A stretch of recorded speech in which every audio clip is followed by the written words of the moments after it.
Hello and welcome to Manga Toaru 96, and today we're going to talk about Toaru Majutsu no Indeks.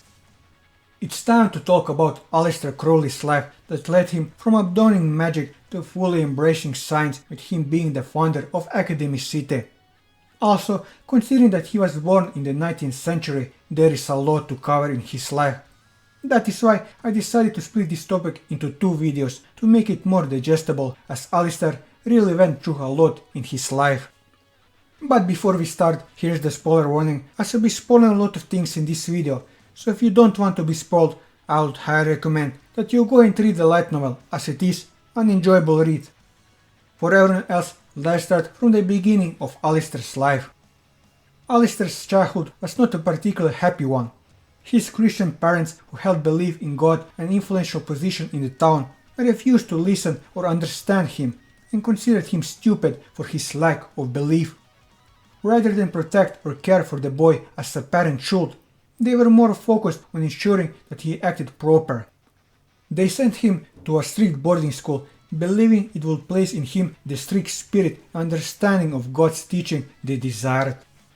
Not fitting in there, he was repeatedly mocked, criticized, and persecuted by both his teachers and the other children at school. Finding the town a horrible place, the young Aleister grew bitter and frustrated, scornful of the people around him who proclaimed themselves believers and righteous, yet acted so foolishly and disgracefully. As a result of his experience, he developed a strong contempt for the God who was believed to have created the world, one that was easily fooled and could not punish liars, such as the adults responsible for his suffering, who despite their true nature appeared nice on the surface and as such held influential positions in the town, being treated like a perfect role models. He concluded that reading the Bible would not lead to the truth, and that when one cast aside their own thoughts and blindly believed the teachings of those who came before, they would only gain the disgraceful behavior exhibited by his tormentors. He decided to find the proper rules and answers which that God could not, in order to make the world a better place. To that end, he sought to reclaim the true path that he considered lost due to foolish blind belief. This desire would eventually lead him down the path of magic. As a young man in the last years of the 19th century, Aleister was making progress as a magician. Around this time, witch hunts and propaganda from the church towards magicians had died down, replaced with attacks from the early newspapers. The presence of people who remade old witch rituals with sex and drugs was another reason why this age was fairly shameful for magicians.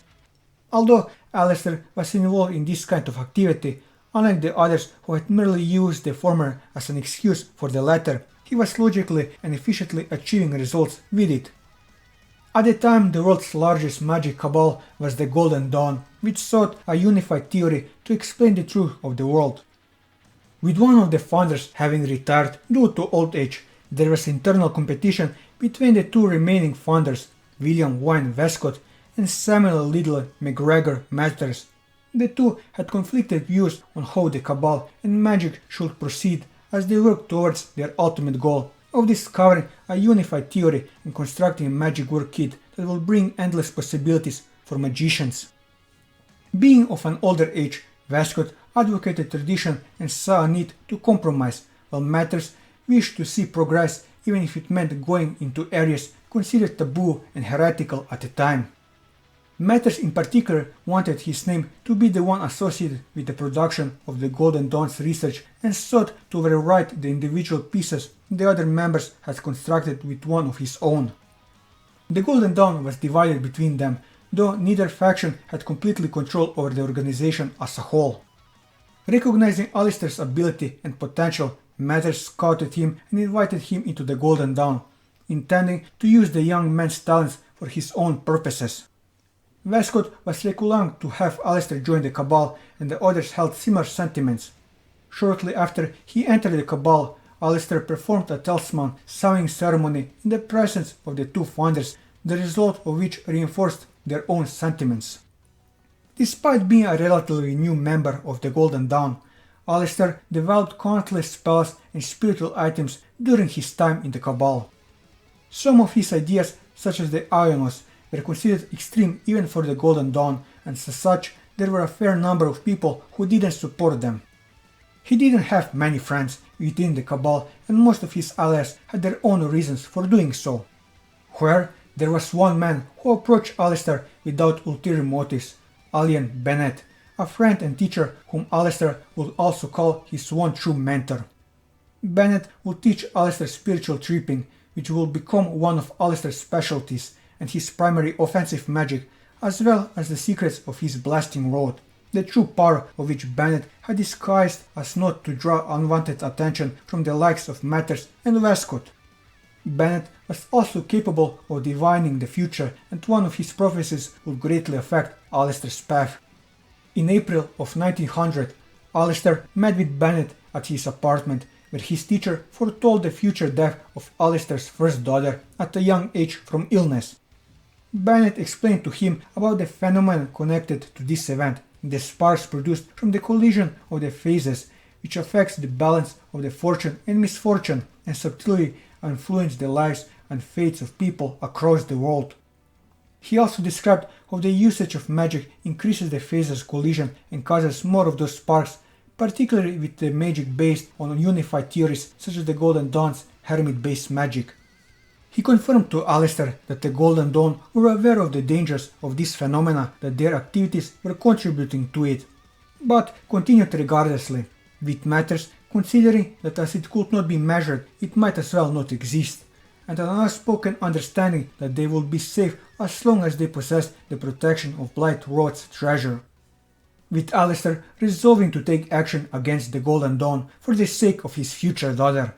Alan talked on how those who would survive being struck down by Aleister's power in the coming war will be cursed to live a life where every choice they made would end in failure.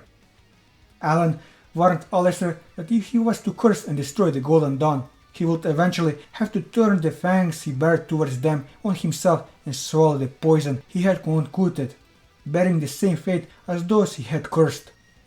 He has also warned him that he could choose to compromise, but if he did, then his feelings would grow dull and rusted, and his vengeance would lose its purity.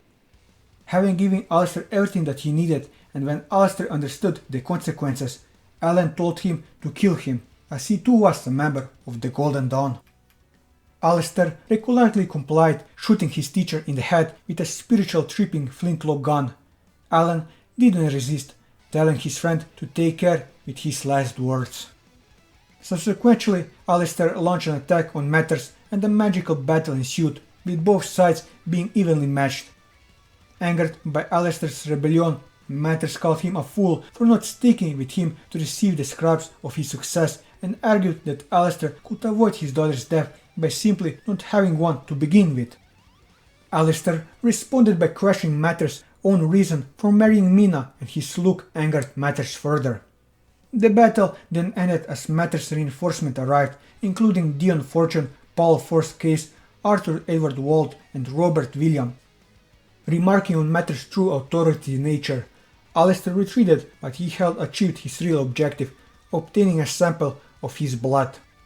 Having used Matters' blood to forge a document with his supposed orders, just as Westcott forged a letter from Anne Sprengel to give the Cabal a prestige during its foundation, Aleister proceeds to 36 Blight Road, Hammersmith, the Golden Dawn's most important ceremonial ground. What followed was the Battle of Blight Road, which will come to be regarded as a crucial but quiet turning point of history by magic researchers. Aleister forced his way into the building, swept aside the magician maintaining and inspecting the equipment, sealed the exits and holed up inside.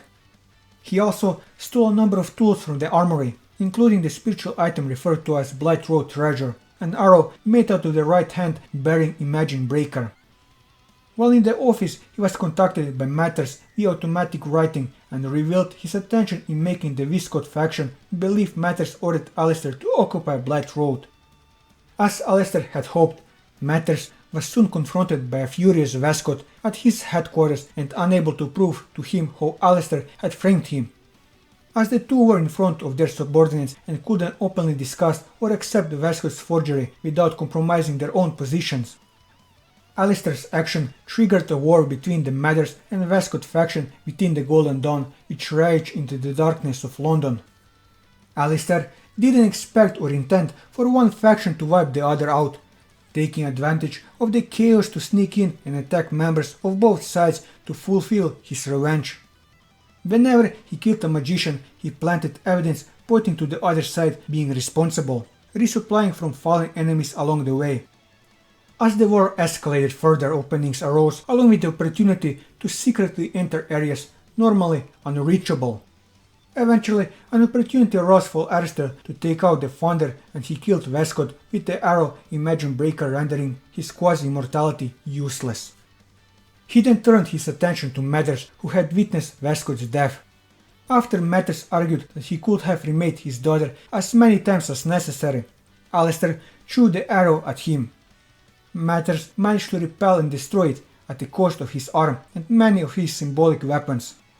However, in focusing on protecting himself from the arrow, he made the fatal mistake of not paying attention to his real enemy, Aleister, who took advantage of the opening and struck the self-styled Highlander down with a claymore manifested through spiritual tripping, bringing his curse down upon him.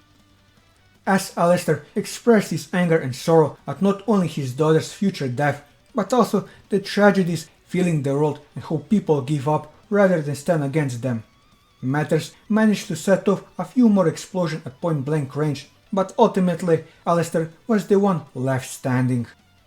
Having destroyed the leaders of the Golden Dawn, Aleister declared that he would wipe out all magic, shatter every last face, and put an end to all mystics, remaining the world where people accept the tragedies as mere cruel coincidence and bury them, saying they can't be helped, and bringing back the pure world where people aren't manipulated without their knowledge. The conflict ignited by Aleister, along with the deaths and cursing of the founders and many other members, caused the Golden Dawn to collapse, though it was not clear at the decisive end. The large organization broke apart into many smaller cabals claiming to be its successor, but they all declined and none of them reclaimed the Golden Dawn's former glory. Many people would attempt to revive the Golden Dawn, but all of those attempts were doomed to failure, just as foretold. Aleister spent a long time afterwards hunting down the remains. Sometime after he destroyed the Golden Dawn, Aleister met his future wife, Rose Edith Kelly. In their initial meeting, he remarked that she looked upset and asked if he could cheer her up by inviting her to the starry sky. During this period of courtship, Aleister suppressed his more egoistic and perverted side, acting like a gentleman around her. However, after their marriage, he stopped restraining himself and hiding his magical research from Rose, who subsequently became his assistant, accompanying him on his journeys around the world. With this, I covered everything that I wanted to cover in this first part on Aleister's past. And that'll be all for this video. If you like this video, leave a like, leave your thoughts in the comments below, or subscribe to the channel for more manga reviews and One Piece content.